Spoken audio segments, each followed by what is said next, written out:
Muito obrigado, Sr. Presidente. Cumprimento o Sr. Ministro e o Sr. Secretário de Estado.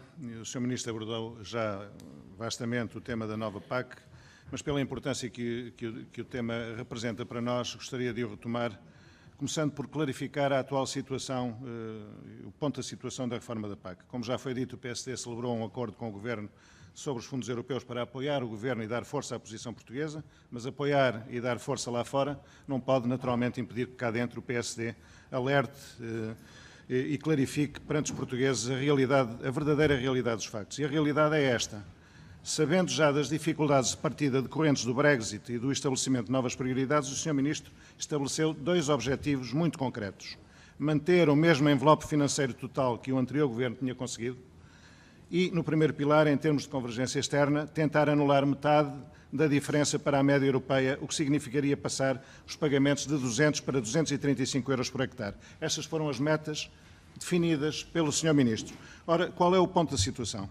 Num primeiro momento, quando a Comissão Europeia vem propor um ligeiríssimo aumento das verbas do primeiro pilar para Portugal, o Sr. Ministro, como aliás há pouco fez, vem logo publicamente manifestar grande satisfação e cantar vitória. Ora, um ligeiríssimo aumento não é uma vitória, é uma enorme derrota para Portugal. Num segundo momento, quando a Comissão Europeia anuncia um corte de 15% no segundo pilar, o Governo, tentando confundir os portugueses e virando até agricultores contra outros portugueses, se nada se alterar, esse corte significará para o Portugal o envelope financeiro com mais cortes em toda a União Europeia. E, portanto, isto não pode ser escamoteado. E perante este cenário, isto decorre, não é falso, isto decorre do simples facto, como conhecerá melhor do que eu, do facto de Portugal ter no segundo pilar uma percentagem muito grande no bolo, no envelope financeiro total por parte da União Europeia. Portanto, um corte de 15% no segundo pilar para todos os países significa para Portugal um corte que é o dobro, no envelope financeiro, o dobro da média europeia. Este é o ponto da situação que não pode ser escamoteado. Importa, por isso, perceber em concreto qual é a estratégia do Governo para resolver a situação.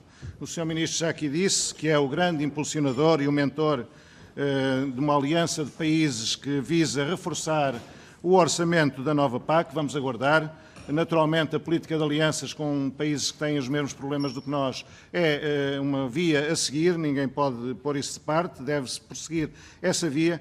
Não deixo, no entanto, de registar que ouvimos também o Ministro da Agricultura de Espanha e de França dizerem que são os grandes impulsionadores e os grandes mentores desta política de aliança. E, portanto, excluindo esta intenção de, para consumo interno, o Sr. Ministro se apresentar como o pai, digamos, desta política de alianças, eu tinha 4 questões muito concretas para lhe colocar, que de certa maneira são reformulações das questões já aqui colocadas, para ver se têm efetivamente resposta ou não. E a primeira prende-se com a mais importante, que é a taxa de comparticipação nacional. Eu formulava a pergunta nos seguintes termos, porque aparentemente há uma divergência entre as declarações do Sr. Ministro e as declarações do Sr. Primeiro-Ministro. E a pergunta é muito clara e muito objetiva e que, com um sim ou não, facilmente se responde. Os agricultores portugueses podem ficar descansados, de que a taxa de comparticipação nacional será a necessária e suficiente para manter o mesmo envelope financeiro do anterior quadro comunitário, do atual quadro comunitário? Sim ou não?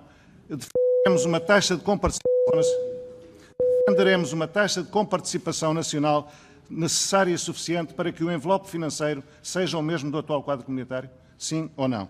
Porque, e convinha dizer se essa taxa de comparticipação... Sr. Deputado, agradecia que terminasse. Para efeitos, falta-me... É muito rápido. Falta-me... convém saber... que eu fui interrompido já várias vezes pelo Sr. Ministro, convém saber se essas contas são feitas em preços correntes ou em preços constantes. Uma segunda questão tem a ver com a aceitação ou não de transferências de montantes do primeiro pilar para o segundo pilar, se sim, como pretende fazê-lo e quais os setores produtivos que serão afetados. Uma terceira questão que tem a ver com o forte dinamismo dos nossos agricultores e se refere à grande prioridade que todos devemos atribuir à floresta, ao reduzir, Sr. Deputado, vamos quase em 5 minutos.